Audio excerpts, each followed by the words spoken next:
V for Vendetta is somewhat difficult to talk about. There are a multitude of reasons why that is the case. The characters are all morally grey rather than clear-cut black and white. The background of the world is not always completely clear, and the character arcs that drive the narrative crisscross in rather complicated ways. But the real reason it's difficult to talk about is that everyone has already talked about it. Every aspect of the plot, art and characters will have been explored and explained in endless detail. So what can I offer that's actually new? In light of this question, I'm going to frame this discussion purely in relation to my personal experience with the graphic novel, as well as a few asides in which Alan Moore will explain his own perspectives and intentions with the narrative via quotes and interview excerpts. So here we go. I'm Tim, and this is another Various video, this time looking at V for Vendetta. For me, the most obvious aspect of V for Vendetta is the dystopian world it's set in. It's dark, oppressive, and as one might expect from a hard-right government, it is the minorities that are hit hardest. Indeed, the very introduction serves to demonstrate the harsh present, and reveals the past eventually through the character of Evie. Evie cannot earn enough money and attempts to turn to prostitution, before facing murder at the hands of the Fingermen, who enforce the harsh rule of Adam Susan's fascist government.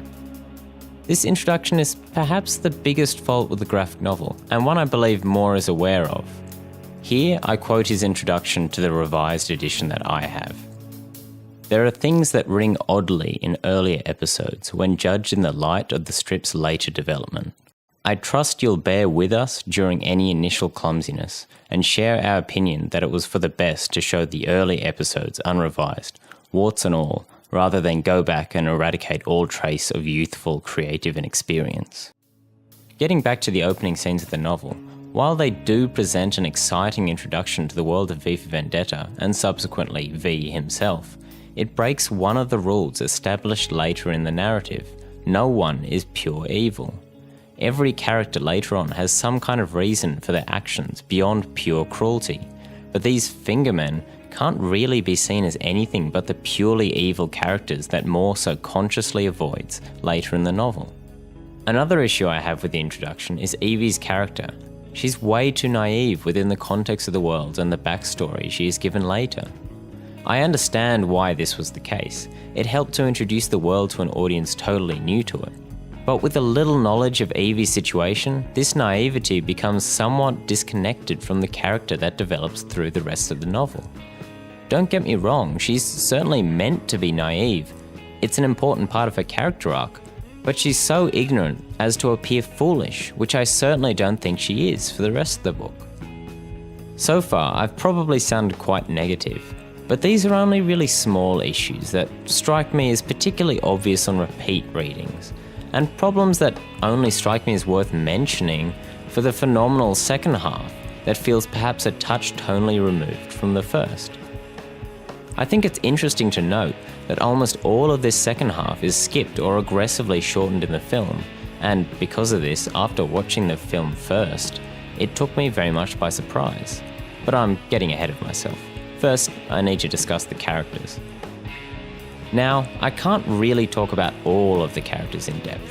Some are only introduced in the latter stages of the narrative, and as such I'd rather not discuss them so as not to spoil the experience for anyone unfamiliar with the novel.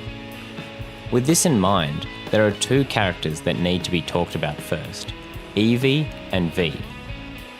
V is a wonderful character, but not the sort of hero some see him as. He's violent, vengeful, and quite twisted, but it's easy to root for him for three main character traits. The most obvious trait has to be the theatrical nature of his actions. His penchant for quotes and references makes for wonderfully engaging dialogue, and presents the sort of cultural intelligence that Adam Susan's fascist England is afraid of in the confines of a single character.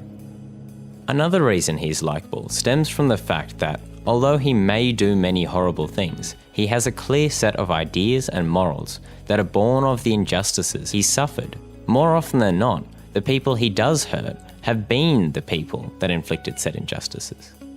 The final reason, and the reason I think that the imagery of the series has come to be adopted by many disenfranchised individuals, the "We are the 99% campaign comes to mind, is that he doesn't have a fixed identity.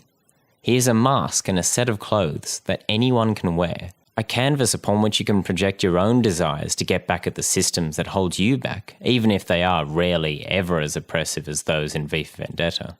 Evie, though, is the true main character. Although the plot may revolve around the actions of V, those actions are all either for or revealed for Evie's sake. It is her arc that dictates the overall narrative of the novel, even if she does comparatively little. As I mentioned earlier, her first moments in the story are rather clunky and go too far in making her character as naive as possible. But aside from the exaggerated nature of her innocence, she is largely defined by running away from the harsh realities of this future England, particularly obvious in scenes where V might read her a child's book, and while she is too old to enjoy them, she still enjoys the simplistic comfort they offer.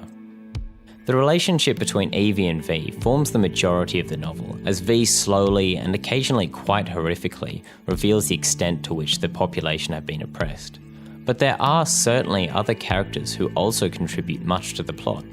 There's also Adam Susan, who rules this fascist England, Eric Finch, the sympathetic detective looking for V, and a host of government officials and criminals vying for whatever power they can gain.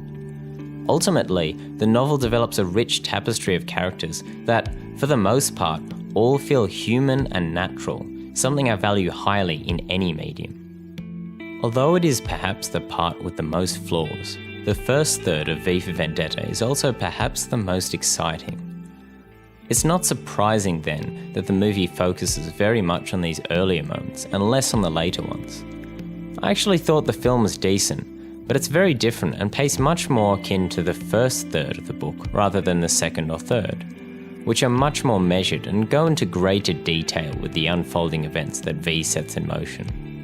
In writing the script for this video, I expected to talk a lot more about the film and the way it was a reimagining of the core themes to describe terrorism of the sort a post-9/11 world was aware of, rather than the rise of fascist regimes as a result of fear. I even planned on playing a few excerpts of Moore speaking, like this one. Margaret Thatcher was in office. We were specifically responding to that. Whereas the American people making the film, they don't care about all that. They wanted to make it into a parable for 9/11. Make it a bit contemporary and, in fact, sort of about what had happened in America. While I agree with everything he says, and the video this excerpt was taken from goes for a good 10 minutes or so, the film is okay, and I don't feel strongly enough about it either way to discuss it in further depth. If you want a spoiler-laden video on almost all of the differences though, this Cinefix video is quite well done, and will cover everything in a good amount of detail. Click the annotation or the link in the description to check it out. At this point, it seems pertinent to mention that I have many conflicting opinions on the novel as a whole. The earliest moments are both the least interesting and the easiest to read. V does some pretty horrible things, but he is very likeable. And perhaps most importantly, I love the artwork, but wish it was presented a little differently. I need to unpack exactly what I mean here. How can I love the artwork but wish it was different? Well, to begin with, the edition I have has been coloured after the fact, an edition that Moore considers inferior to the original artistic presentation. It was a very morally ambiguous and very morally complex strip, and in its original and in, I believe, its best inception, it was entirely in black and white. And Dave Lloyd was using this stark chiaroscuro style, where you'd got no bordering outlines on the characters. You'd got hard black up against hard white in the artwork. Whereas in the story, in the text, there was almost nothing but shades of grey.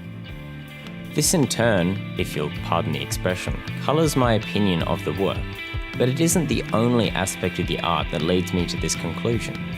The way David Lloyd creates each panel involves a lack of a clear outline, black shadow and white highlight with nothing in between. Artistically, this looks incredible. It's emotive and powerful, but it's also perhaps a little difficult to interpret on first look, as one might be able to judge for themselves in these following panels.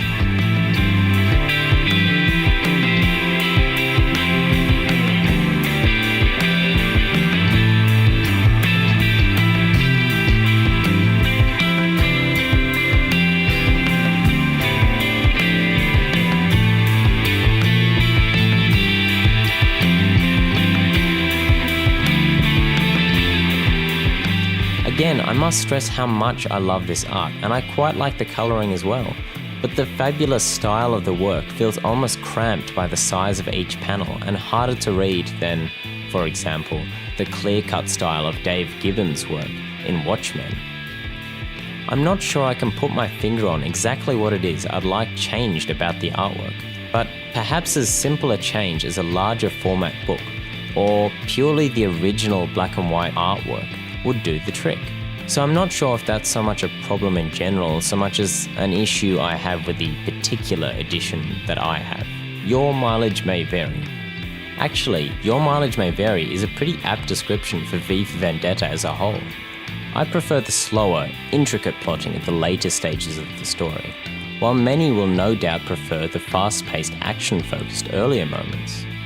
Others may consider the acts of violence V commits to be justified, while I don't think they are. Even if I do sympathise with his motives and agree with certain political notions he has, I don't think V's violent means are justified by the peaceful ends V and Evie hope to achieve. This may be seen as a flaw with the novel, but personally I think it is the greatest indication of its brilliance. V for Vendetta refuses to be categorised neatly. Every character, plot and moment falls between the extremes of the black and white morality that most comics deal with, and, bar the slight missteps I mentioned earlier, succeeds in painting a world that is truly morally grey.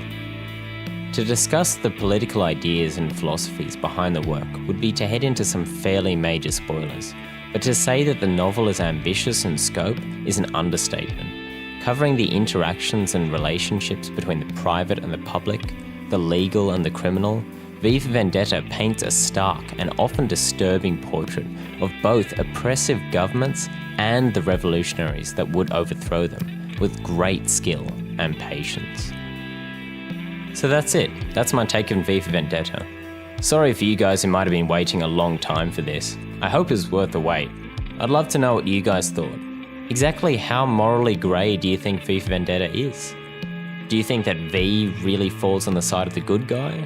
Or perhaps a bad guy who's just not quite as bad as the fascist government he's fighting against? And as always, if you've got any advice, tips, tricks or criticisms, I'd love to know. I'm always looking to improve my work. Cheers, have a good one.